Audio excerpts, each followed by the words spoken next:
जगन्नाथ जी कलयुग के नहीं है, जगन्नाथ जी द्वापर के नहीं है, जगन्नाथ जी त्रेता के भी नहीं है, जगन्नाथ जी अनंत है। मैंने वर्णन किया ना कि सगुण साकार रूप में सबसे पहले किसी को दर्शन अगर किसी भाव का हुआ तो जगन्नाथ जी का हुआ। सगुण रूप के ही हम सब उपासक हैं, हम सब के अलग अलग रूप के ठाकुर हैं, पर इन सगुण रूपों में सबसे पहले दिखने वाले जो ठाकुर जी सगुण रूप से जो दिखे हैं साधकों को, भक्तों को, वो श्री जगन्नाथ जी। आज के नहीं है ठाकुर जी, अनंत काल से हैं। बस इंद्रद्युम्न पर कृपा करने के लिए और कलयुग के वैष्णवों पर अनंत कृपा करने के लिए वही जगन्नाथ भगवान एक रूप में प्रकट हो गए। ठाकुर जी तो अनंत हैं श्री जगन्नाथ जी। तो हम व्यासपीठ पर बैठ करके कलम तोड़ करके कह सकते हैं पूरे ब्रह्मांड में सबसे दयालु यदि कोई है तो वो श्री जगन्नाथ जी। बहुत दयालु है। इतनी दया कोई ठाकुर के भीतर नहीं है जितने हमारे श्री जगन्नाथ जी। सबसे बड़े कृपालु ठाकुर यदि पूरे विश्व में यदि कोई है तो श्री जगन्नाथ जी। इतने दया में भरे हैं, इतने अवगुण शून्य दृष्टि है श्री जगन्नाथ जी की। कितना भी बड़ा कोई व्यक्ति, कितना भी अभागा क्यों ना आ जाए, ठाकुर जी उसमें भी दोष नहीं देखते। ऐसे महाप्रभु जगन्नाथ। अच्छा, जगन्नाथ जी के कान क्यों नहीं है? जगन्नाथ जी के कान दिखते क्यों नहीं है? बहुत सुंदर भाव है। बोले जगन्नाथ महाप्रभु कहते हैं, बोले कोई मेरो भक्त आर्तनाद आर्त भाव से मुंह को पुकारे और वासमय व वाकी रक्षा के लिए, वासमय वाकु दर्शन देवे के लिए मैं जैसे ही जाऊंगो, मेरे बगल में ये बैठी है मेरी बहन सुभद्रा, उबा के बगल में बैठे हैं बलराम जी, जे दोनों मुंह को रोकेंगे, अरे लाला कहां को जा रहा है, कौन के पास जा रहा है? और कहीं सुदर्शन जी ने या गरुण जी ने बता दिया कि फलाने भक्त के पास जा रहे हैं, तो ये दोनों तुरंत उसकी पूरी लिस्ट निकालेंगे। अरे वो तो अच्छा खाता भी नहीं है, वो तो अच्छा व्यक्ति भी नहीं है, उसके अंदर तो काम भी है, उसके अंदर तो लोभ भी है, उसके अंदर तो द्वेष भी है। ये सब मुझे उसके अवगुण बता करके मुझे रोकने का पूरा प्रयास करेंगे। ऐसे ही श्री जगन्नाथ भगवान जब किसी भक्त पर कृपा करने के लिए जाते हैं तो ठाकुर जी ने मन में विचार किया, ये बगल में बैठे बलभद्र जी और सुभद्रा जी जी मानेंगे नहीं, ये जबरदस्ती उस व्यक्ति के अवगुण मुझको सुनाएंगे। अरे तुम किसके पास जा रहे हो, वो तो ऐसा है, वो तो ऐसा है, वो तो ऐसा है। नेक नेक आगे आ जाओ भैया। जगन्नाथ महाप्रभु ने मन में विचार किया, मेरा कोई भक्त मुझे बुलाएगा। सब लोग इधर देखो। ठाकुर जी ने मन में विचार किया, बोले मैं भक्त पर कृपा करने जाऊंगा, जे बलभद्र सुभद्रा जे मानेंगे नहीं, उसके अवगुण मुझको बताएंगे। लेकिन एक दिन जगन्नाथ भगवान ने क्या किया, जैसे ही किसी भक्त पर कृपा करने जा रहे थे तो बलभद्र सुभद्रा ने पूछा कहां जा रहे हो? उत्तर सुदर्शन जी ने दिया, बोले वहां जा रहे हैं उस भक्त के पास। बोले कौन भक्त? तब गरुण जी बोले वहां जा रहे हैं। महाराज बलराम जी लेके उसके सारे अवगुण बताने लगे। सुभद्रा जी कहने लगी वो तो ऐसा है, वो तो ऐसा है, उसके अंदर तो इतना काम है, वो तो क्रोधी है, वो तो लोभी है, लोभ के चक्कर में आपको याद कर रहा है, वैसे बिल्कुल याद नहीं करता है, आदि आदि सब बात कहने लगे। ठाकुर जी चुपचाप चलते ही जा रहे हैं, रुके ही नहीं रहे। ताऊ दादा बोले अरे लाला सुनना है रहो, इतनी देर तक कह रहा हूं मैं। ठाकुर जी फिर भी नहीं सुने, चलते गए चलते गए चलते गए। और जब उस भक्त के यहाँ पहुंच गए, भक्त के यहाँ पहुंच करके और सीधे उस पर कृपा कर दी, वहां पर कृपा करके अनुग्रह करके वाकु जो भी वाको भाव हो वो पूर्ण कर दियो।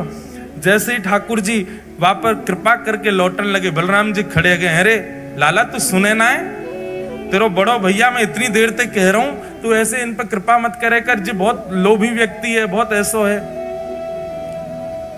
सोई ठाकुर जी ऐसे कपड़ा पहन के रखते हैं, जगन्नाथ जी को कभी देखो मुफलर सा पहन के रखते हैं, एक दिखाते हैं, दिख जाए तो ये हमारे जगन्नाथ जी। देखो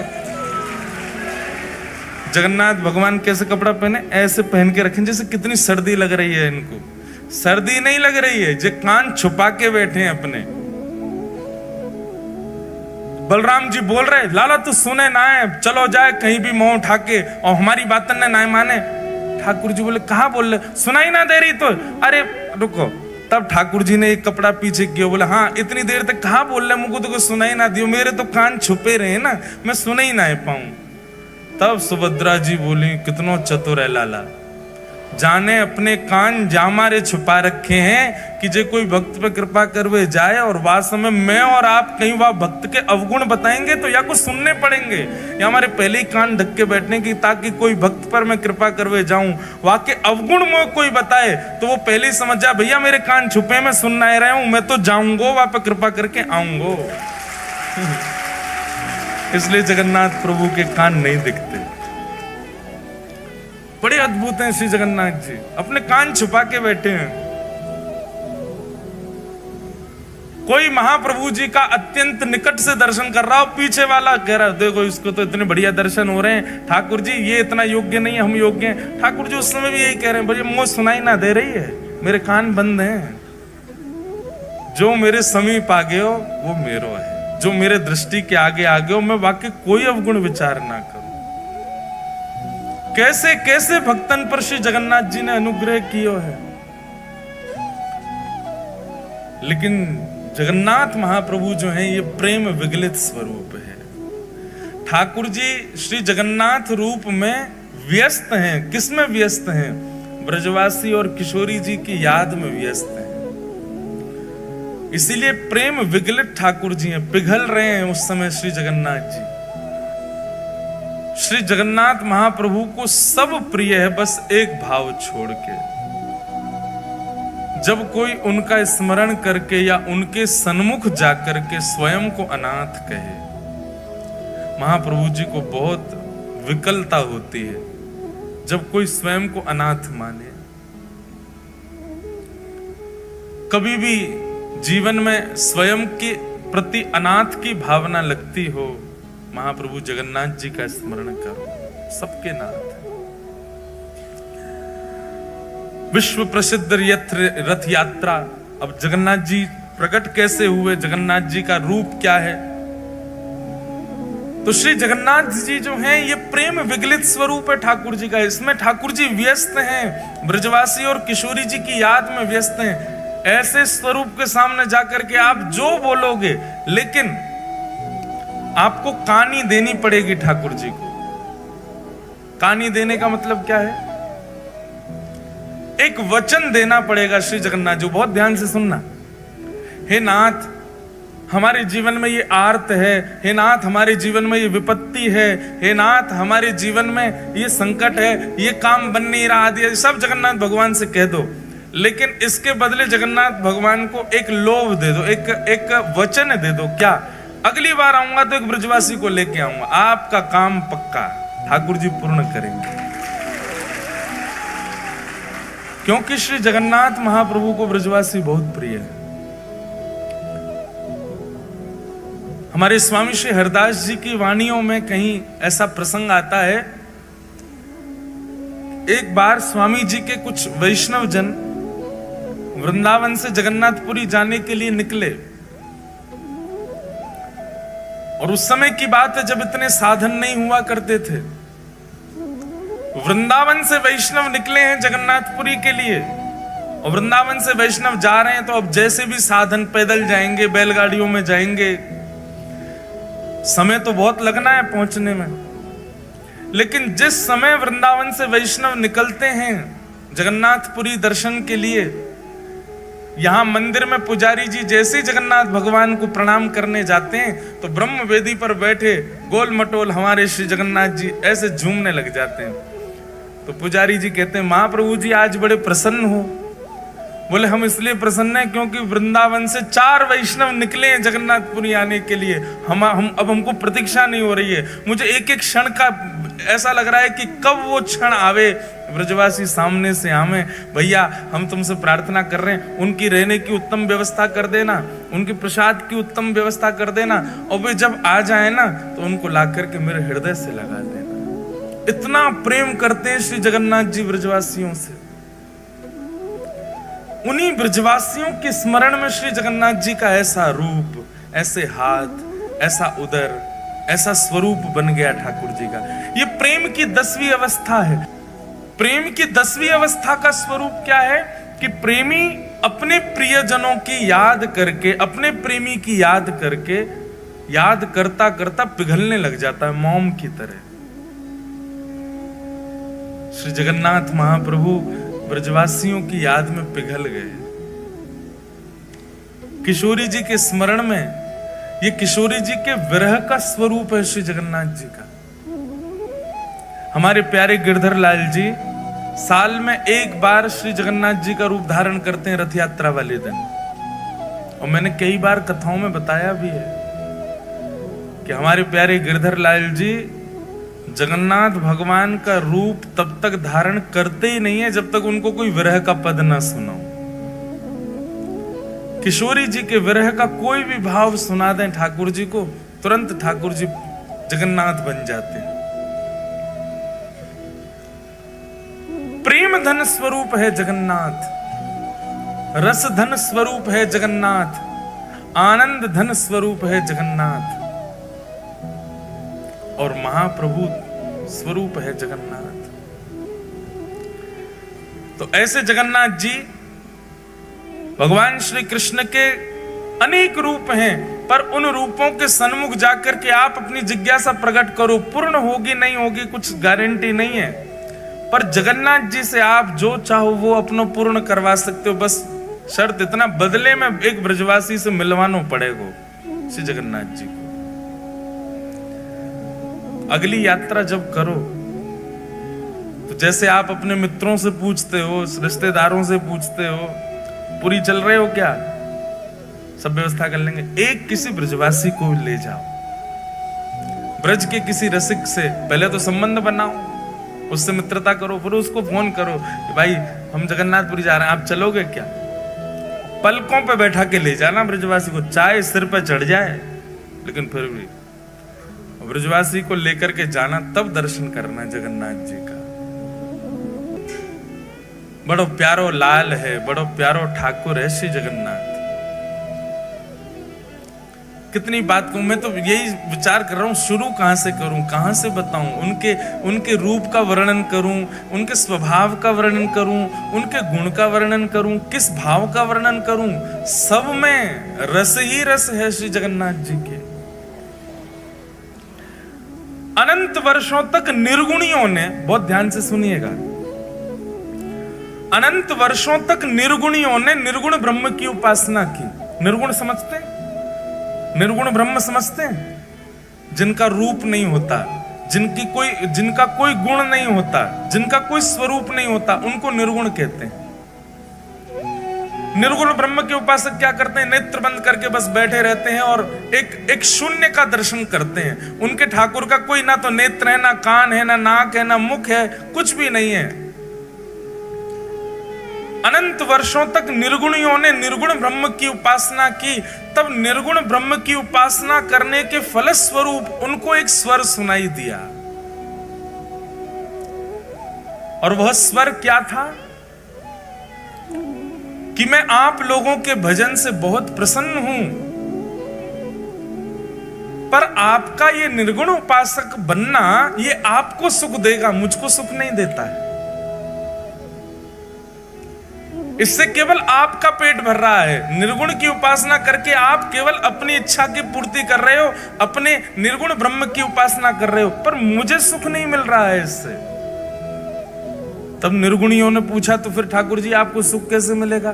बोले कि जब मेरे स्वरूप को तुम लाड़ लड़ाओगे, मेरे स्वरूप को तुम निलाओगे, मेरे स्वरूप को नचाओगे, मेरे स्वरूप के आगे कीर्तन करोगे, उछल उछल करके नृत्य करोगे, मुझे कुछ प्रस्तुत करोगे, तब तो मुझे सुख मिले। अब मेरा कोई स्वरूप नहीं है, तुम बस ओम ब्रह्मणे नमः, ओम नमो नारायणाय आदि आदि अपने भावों से केवल एक शून्य का स्मरण करते हो, अपने आप की पूर्ति कर रहे हो, मुझे तो पूर्ण नहीं कर रहे। तब निर्गुणियों ने कहा, हे नाथ, तो फिर आप अनुग्रह कीजिए। निश्चित ही जब स्वर निकल रहा है तो मुख भी होगा, जब स्वर सुनाई दे रहा है तो अधर भी होंगे ना, आप दर्शन करा दो। तब प्रथम बार पृथ्वी पर, प्रथम बार ब्रह्मांड में भगवान के अधर का दर्शन हुआ और वही अधर है श्री जगन्नाथ जी के अधर। ये अधर प्रकट हो गए। ब्रह्मांड में सबसे पहला सगुण साकार रूप यदि कोई आया है तो वो श्री जगन्नाथ जी का आया है। सबसे पहले अधर प्रकट हुए। अब देखो जगन्नाथ जी का रूप कैसा, पूरा काला है। ब्रह्मांड का स्वरूप कैसा, निर्गुण उपासक करने उनका भी काला ही दृश्य रहता है। निर्गुण के उपासक जो होते हैं उनको काले श्याम ही श्याम दिखता, उनके नेत्रों में कोई रंग नहीं होता। तब श्याम वर्ण पर ये लाल लाल ओष्ठ अधर दिखाई दिए। जैसे ही अधरों का दर्शन किया निर्गुणियों ने, अधरों की बलैया लेने लगे। आहा कितने सुंदर अधर, कितने मधुर अधर। तब निर्गुणियों ने प्रार्थना की, बोले अधर दिख गए हैं। स्वर है तो मतलब अधर है, तो अधर है तो उसका मतलब नेत्र भी होंगे। तो कृपा करके ठाकुर जी आप अपने नेत्रों का दर्शन कराओ। और तब श्री जगन्नाथ महाप्रभु के विशाल नेत्रों का दर्शन हुआ। जैसे ही नेत्रों का दर्शन हुआ, जगन्नाथ स्वामी नयन पथगामी भवतु में, जैसे ही नेत्रों का दर्शन हुआ सब निर्गुणी दंडवत करने लगे। बोले नाथ अब हमारी स्थिति ऐसी है कि अधर और नेत्र देख करके ही हम इतने आनंद में भर गए हैं। स्थिति ये हो गई है कि इसके अतिरिक्त अगर आपका कोई और स्वरूप अब हमको इससे ज्यादा दिखाया गया तो प्राण ही निकल जाएंगे। हम तो इन दोनों पे ही न्योछावर हैं। इसलिए जगन्नाथ महाप्रभु के दो ही प्रधान हैं, अधर और नेत्र। नासिका नहीं दिखती है, वो नासिका की आकृति बनी है पर दिखती नहीं है। कर्ण दिखाई नहीं देते, हाथ के पंजे दिखाई नहीं देते, चरण दिखाई नहीं देते। श्री जगन्नाथ महाप्रभु दो ही रूप से विद्यमान हैं, अधर और नेत्र। इसके पीछे भी भाव है। अधर प्रकट हैं इसका मतलब क्या है, बहुत ध्यान से सुनना। अधर प्रकट हैं इसका मतलब क्या है, ये बोलवे वाले ठाकुर जी हैं पर कुछ सुनने वालों होना चाहिए। कौन से ठाकुर जी हैं? बोलवे वाले ठाकुर जी हैं, बस कुछ सुनने वालों चाहिए। ये सुनवे वाले ठाकुर जी ना, इधर देखो यहां देखो सब लोग कथा सुनो। सुनवे वाले ठाकुर जी ना है, ठाकुर जी के कान तो छुप रहे हैं, दिख ही ना रहे, केवल अधर। देखो वहां देखो, कहीं भी देखो, कहां पे जगन्नाथ जी के अधर ही दिखेंगे, अधर और नेत्र। जहां भी देखो स्वरूप में बोलवे वाले ठाकुर जी हैं। बस कोई भक्त में सामर्थ्य हो जो इनसे बुलवाई दे। और दूसरी बात, ये देखवे वाले ठाकुर जी हैं। और देखवे वाले भी ऐसे वैसे नहीं है, ऐसा देखवे वालों दूसरों ठाकुर ही ना है पूरे विश्व में। क्यों बोले, बाकी सब तो हमारे वृंदावन वाले ठाकुर जी के तो कटाक्ष नेत्र हैं, नेक नेक नेत्र हैं, बहु नीचे करके धरे। श्रीनाथ जी में चले जाओ, कटाक्ष नेत्र नीचे धरे। द्वारिका में तो नेत्र ही धारण ना करें। बद्रीनाथ भगवान तो तपस्या में बैठे हैं। लेकिन जगन्नाथ प्रभु बोले एक तो नेत्र हैं, वो भी थोड़ी बहुत ना खोल रखे, इतनी जोर से खोल रखे कि महाराज कोई बच नहीं जाए मुंह से। बच नहीं जाए मतलब भय के कारण नहीं, बच नहीं जाए कहीं मतलब मेरे नेत्रन से कोई चूक के चलो नहीं जाए, मैं सबको देख लूं। और इतने में भी इनका बस नहीं चला तो फिर कहा किया, बोले अपलक हो गए। पलक ही नहीं बनवाई महाराज अपनी, कहीं श्रम होने के कारण मुंह को पलक झपकनी ना पड़ जाए। वास्तव में कोई वैष्णव सामने और मैं वाकु नहीं देख पायो तो, इसलिए अपलक नेत्र है, विशाल नेत्र है, सबको देखते हैं।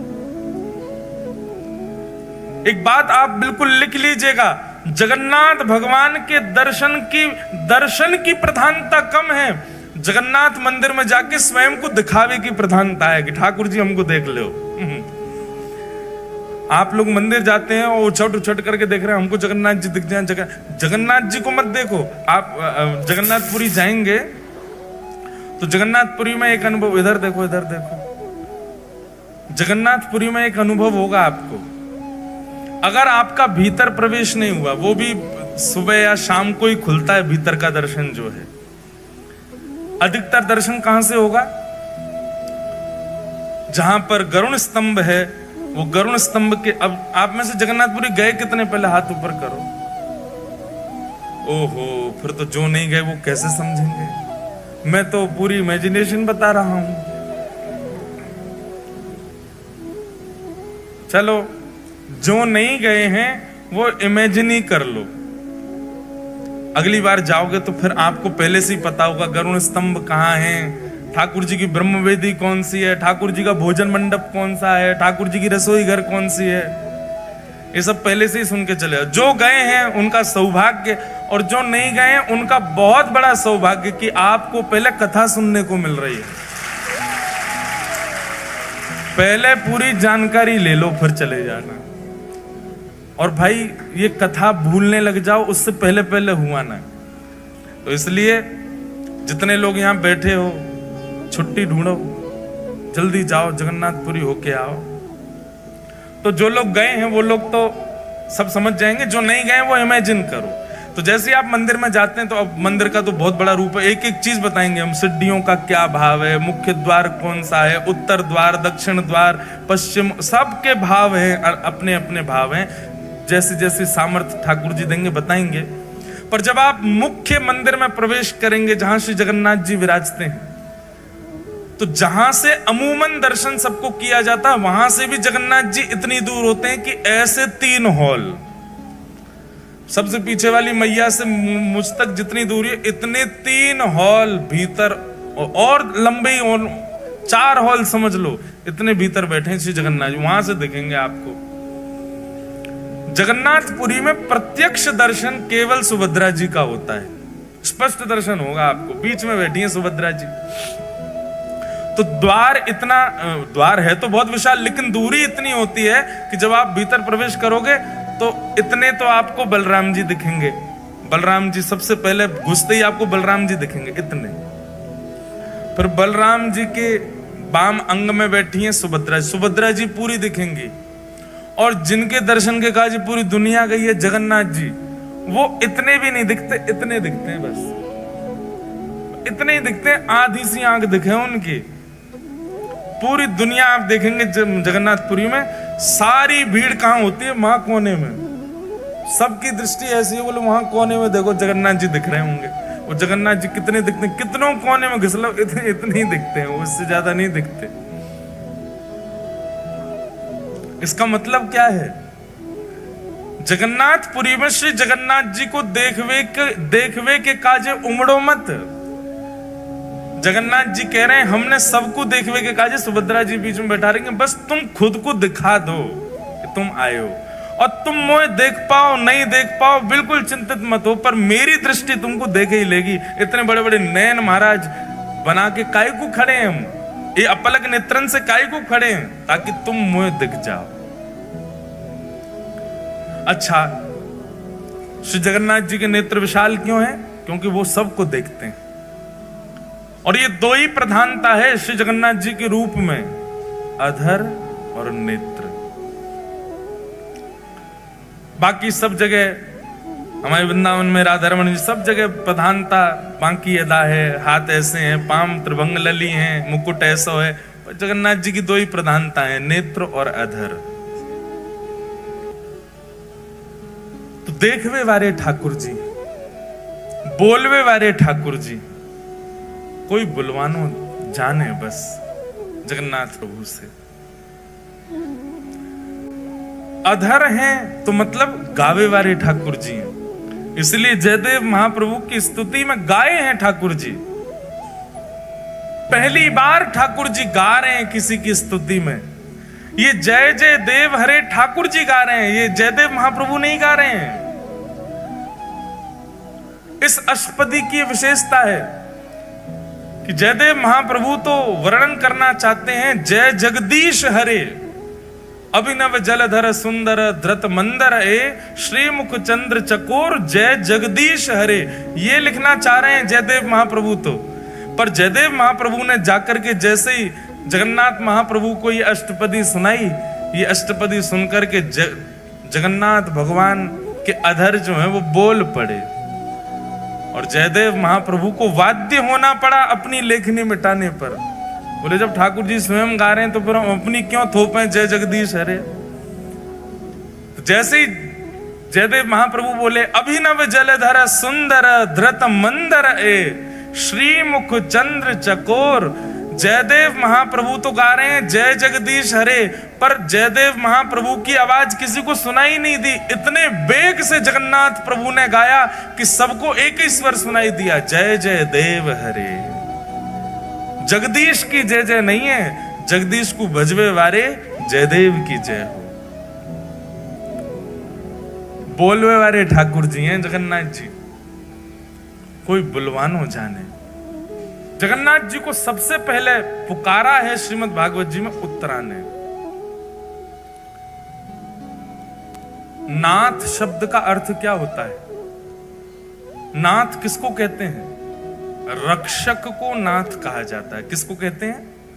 रक्षक को। और मानव का रक्षक कौन होता है? रक्षक कोई नाथ कहते हैं और रक्षक कोई पति कहते हैं। पति को भी रक्षक, पति शब्द का अर्थ भी रक्षक ही होता है। कुल का रक्षक, पत्नी का रक्षक, बच्चों का रक्षक, वही पति।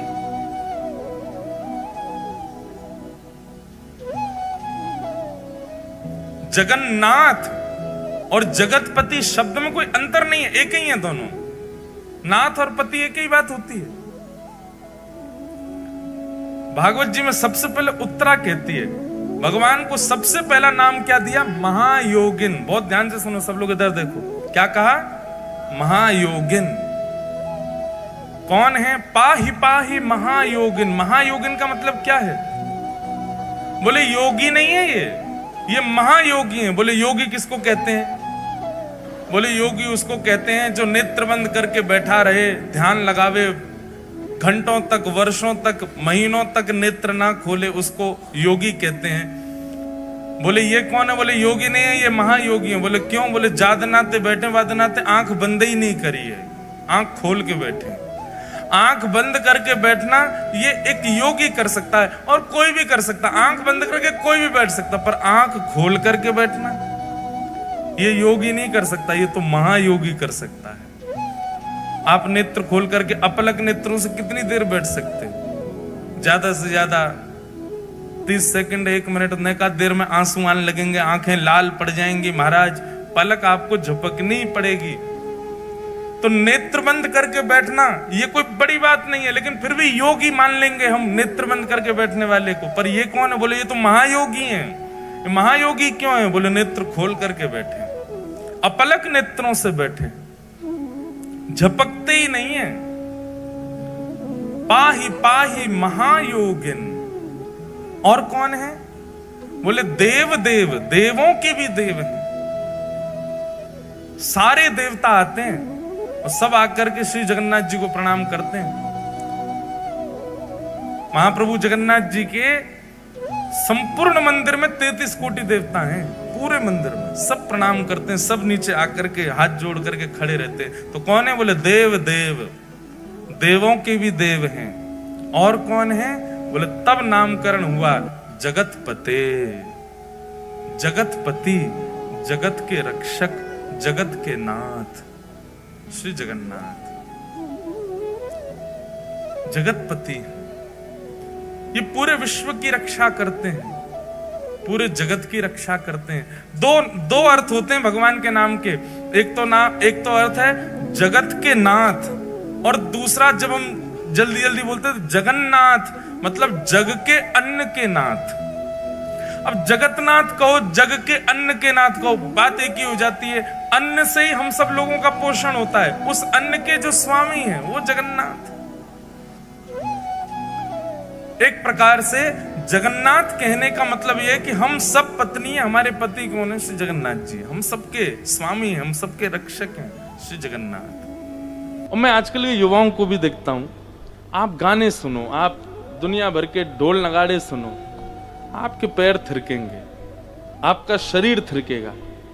लेकिन आप कीर्तन सुनो, शरीर स्तब्ध रहेगा, मन थिरकेगा, मन नृत्य करता है, हृदय झूम उठता है। हृदय का झूमना अच्छा है, हृदय का आनंदित होना अच्छा है, तन से ज्यादा। तो अपनी इंद्रियों को केवल भगवत संबंधी वस्तुएं प्रदान करना यह विरक्त इंद्रिय का लक्षण है। पहला लक्षण, ठाकुर जी का सखा बनना है तो विरक्त इंद्रिय बनो। दूसरी बात, ठाकुर जी का सखा यदि बनना है तो प्रशांतात्मा, जितना हो सके कम बोलो, शांत रहो। एक बंधु एक बात कहें, थोड़ा एक नियम तो बनाइए मौन रहने का। हम आपको सही बता रहे हैं, 28 वर्ष की आयु में बहुत कुछ हमको केवल मौन रहने से ही मिल जाता है।